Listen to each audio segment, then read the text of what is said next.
बिस्मिल्लाहिर्रहमानिर्रहीम। अस्सलाम वालेकुम। मैं हूं मोहम्मद आफाक और आप देख रहे हैं मेरा यूट्यूब चैनल।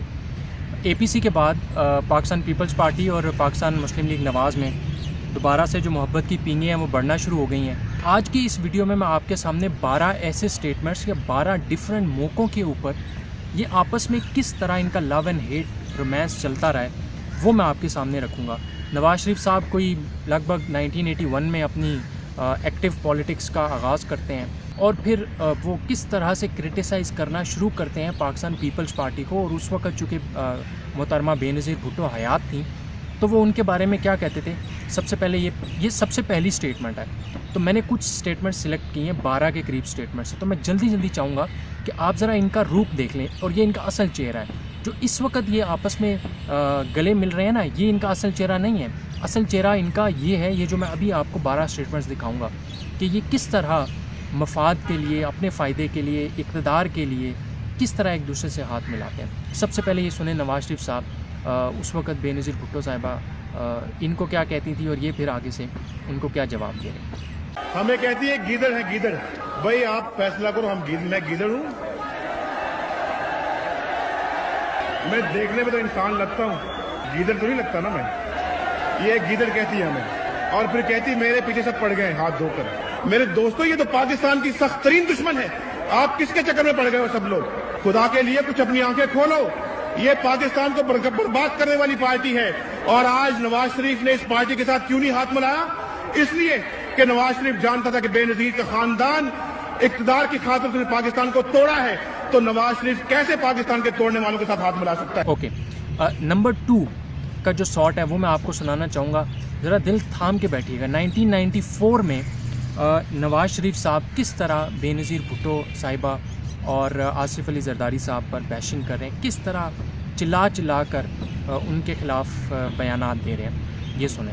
सारा पैसा तो खा गया जरदारी। जो आपका इस कौम का पैसा था, उस कौम के खून पसीने की कमाई थी, उसने सरे में माल खरीद लिया। और यहाँ इस कौम के बच्चों के पाँव में जूती नहीं होती और वहाँ आसिफ जरदारी के 40-40 लाख रुपए का घोड़ा आज वहाँ पे सरल में घूम रहा है। ये लुटेरा इंसान, ये लुटेरा पाकिस्तान की दौलत को लूट कर इसे सरे में माल खरीद लिया है। मेरा नाम भी नवाज शरीफ नहीं, उसने उसको नीलाम करके उसकी तमाम दौलत को मैं कौम की कदमों में निछावर करता। इसके बाद 97 में नवाज़ शरीफ साहब फिर एक दफ़ा मुल्क के वज़ीर आज़म बनते हैं और 99 अक्टूबर में एज़ यूजुअल उनकी हुकूमत का ख़ात्मा होता है और मुल्क में मार्शल लॉ का निफाज होता है और मुशर्रफ साहब 10 साल के लिए इक़्तिदार में आ जाते हैं। 2007 में जब एमरजेंसी नाफिज की 3 नवंबर 2007 में, उससे पहले मिसाक जमहूरियत हुआ और नवाज़ शरीफ साहब और बेनज़ीर भुट्टो साहिबा लंदन में मुलाकात करती हैं और ये फुटेज जो अभी आप देख रहे हैं ये इनकी मुलाकात की है। नवाज़ शरीफ साहब जो हैं ये बेनज़ीर भुट्टो साहिबा की तरफ जाते हैं और ये फिर एक दूसरे की तरफ हाथ बढ़ाते हैं जमहूरियत के लिए, इक़्तिदार के लिए, जमहूरियत के लिए नहीं, इक़्तिदार के लिए, ताकि फिर हम किसी तरह मुल्क की जो सियासत है उसमें हिस्सा ले सकें और फिर मुल्क की सियासत के सहारे हम इक़्तिदार की ऐवानों में जाकर बराजमान हो सकें। ये फिर उसके लिए कोशिशें शुरू करते हैं। ये जो फुटेज आप देख रहे हैं ये फिर, अब पहले एक दूसरे के बारे में ये क्या कह रहे थे ये नवाज़ शरीफ साहब, और अब ये दोबारा इक़्तिदार के लिए, याद रखिएगा अपने फ़ायदे के लिए, मुल्क कौम के फ़ायदे के लिए नहीं, अपने फ़ायदे के लिए ये फिर एक दूसरे से हाथ मिलाते हैं। और बेनज़ीर भुट्टो साहिबा कह रही हैं कि हमने अभी पाकिस्तान की जो पॉलिटिकल सिचुएशन है उससे मुतालिक डिस्कशन की है। ये सुने वो क्या कह रही है। जी, हम यहाँ मुल्क की सियासी सूरत हाल पर तबादला ख्याल करने के लिए जमा हुए हैं। और इसके बाद नवाज़ शरीफ साहब इलेक्शंस में हिस्सा लेने के हवाले से क्या कह रहे हैं ये भी सुन लें।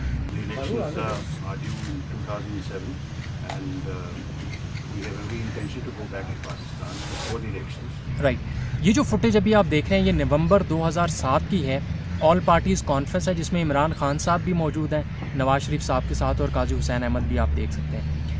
ये मुलाकात हुई थी, ऑल पार्टीज़ कॉन्फ्रेंस हुई थी और इसमें ये तय करना था कि क्या आइंदा इलेक्शंस जो कि उस वक्त फरवरी 2008 में तय थे, क्या हमें उन इलेक्शंस में हिस्सा लेना चाहिए या नहीं। ये 2008 के इलेक्शंस के हवाले से एक एपीसी थी और उसमें ये तय करना था कि क्या हमें इस एपीसी का हिस्सा बनना चाहिए या नहीं। ये फुटेज आप वो देख रहे हैं। इस फुटेज के बाद नवाज शरीफ साहब ने एक स्टेटमेंट दिया था और उन्होंने कहा था कि हम इलेक्शंस का बायकॉट करेंगे।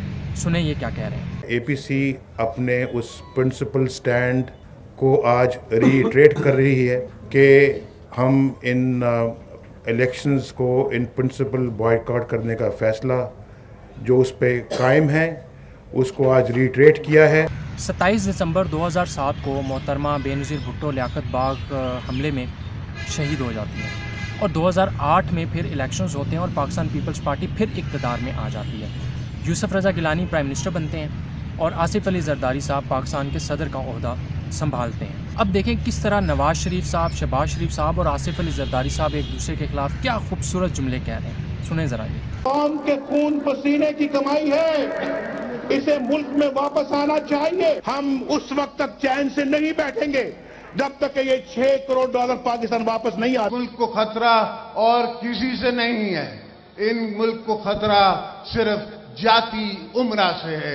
ये चाहते हैं कि मुल्क कमजोर हो जाए तो फिर ये मोदी का यार और मोदी मिलके जो करना चाहे वो। जरदारी, मैं आज इस अजीम मजमे को गवाह बनाकर कहता हूं, पैसे हमारे हवाले कर दो वगरना तुम्हें और तुम्हारे लुटेरे साथियों को इसी चौक के ऊपर उल्टा लटकाएंगे और तुमसे कौम की बदहाली करेंगे। 2013 के इलेक्शंस होते हैं। मैं चूंकि ये शॉर्टली आपके सामने रख रहा हूँ एक इनका चेहरा और वो यही असल चेहरा है इनका। ये जो अभी आप देख रहे हैं ना, ये इन्होंने हाथ मिलाया है, ये सिर्फ इक़्तिदार के लिए, ये सिर्फ मफाद के लिए, ये पाकिस्तान की कौम के लिए नहीं है। जिस तरह APC में नवाज शरीफ साहब ने ये कहा कि हम इमरान खान साहब के ख़िलाफ़ नहीं हैं। अगर ये सियासतदान होते ना तो ये एक सियासतदान के ही ख़िलाफ़ होना चाहिए था। इनको इमरान खान साहब के ख़िलाफ़ जिद्दोजहद करनी चाहिए थी, लेकिन इन्होंने कहा नहीं, हम इमरान खान साहब के ख़िलाफ़ जिद्दोजहद नहीं कर रहे, हम उन लोगों के ख़िलाफ़ जिद्दोजहद कर रहे हैं जो कि इमरान खान साहब को लाए हैं। तो भाई इमरान खान साहब को कौन लाए हैं? लोगों ने ही वोट डाला इमरान खान साहब को और उन्हें प्राइम मिनिस्टर बनाया। उनकी 22-23 साल की जिद्दोजहद है जिसके बाद और उनके उस नैरेटिव के ऊपर कि आप लोगों की करप्शन के बाद, आप लोगों की गठजोड़ की वजह से जो मुल्क इस वक्त तबाही के दहाने पे है, पाकिस्तान इकनॉमिकली डिफ़ॉल्ट होने की तरफ जा रहा था, उसको संभाला दिया प्राइम मिनिस्टर इमरान खान ने।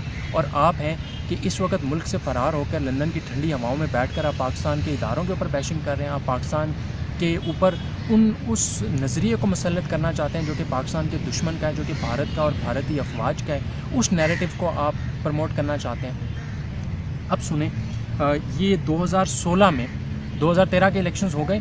पाकिस्तान मुस्लिम लीग नून 2/3 मेजॉरिटी के बाद मुंतखब होती है और असम्बलियों में आते हैं और फिर 2016 में शहबाज शरीफ साहब किस तरह माज़त खाना रवैया उन्होंने इख्तियार किया आसिफ अली ज़रदारी साहब के खिलाफ, ये ज़रा सुनिए। मैंने माजत करनी हुई है। अब आप कहते हैं कि मैं दोबारा माजत कर लूँ, फिर कर लेता हूँ। ये बताइएगा कि तो तब्दीली का इम्कान है? आप यही चाहते थे? 2018 के इलेक्शंस का वक्त है और उससे पहले ये अब नेक्स्ट जनरेशन आ गई है। पहले जो मैंने आपको कुछ शॉर्ट सुनाए थे वो बड़ों के थे, अब छोटे भी शामिल हो गए हैं इस रेस के अंदर। और अब वही बिलावल और वही मरियम जो इस APC में हमने देखा कि बिल्कुल एक ही रो में बैठे हुए हैं और पाकिस्तान के इदारों के ऊपर, पाकिस्तान के और सलामती के इदारों के ऊपर जिस तरह से बैशिंग कर रहे हैं, ये आपस में एक दूसरे के बारे में क्या कह रहे थे, ये सुने। कि किसी भी सूरत में कुछ भी करके इक़्तिदार हासिल करे। इमरान ज़रदारी भाई भाई, मियां साहब आप क्या चाहते हो कि ये मुल्क सिर्फ आपकी ख्वाहिशात के मुताबिक चले? जरा मेरे साथ मिलके नारा लगाओ, इमरान ज़रदारी।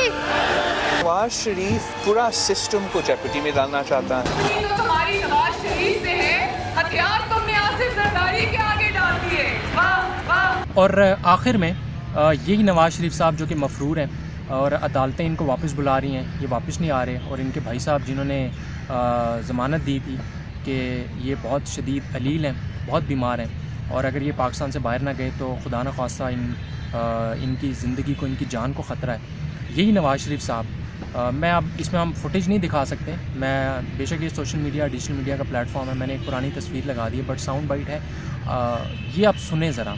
ये पिछले 30 साल में ये एक दूसरे के ख़िलाफ़ किस तरह से रंग बदलते रहे हैं और अब ये किस तरह से आसिफ अली ज़रदारी साहब के लिए मोहब्बत का पैगाम, एहतराम का और किन जज्बात का इज़हार कर रहे हैं, ये ज़रा सुनिए। आसिफ ज़रदारी साहब के लिए मेरे दिल में बड़ा एहतराम है और मैं उनका दिल से एहतराम करता हूँ। इस वीडियो के बनाने का मकसद ये था कि आपने इनकी बातों में नहीं आना। ये कभी भी पाकिस्तान की आवाम के लिए, पाकिस्तान की जो रियासत है, ये कभी भी रियासत के मफाद की बात नहीं करेंगे। ये हमेशा अपने इंटरेस्ट की बात करेंगे, ये हमेशा ख़ुद के मफाद को सिक्योर करेंगे, ये हमेशा अपनी बात करेंगे।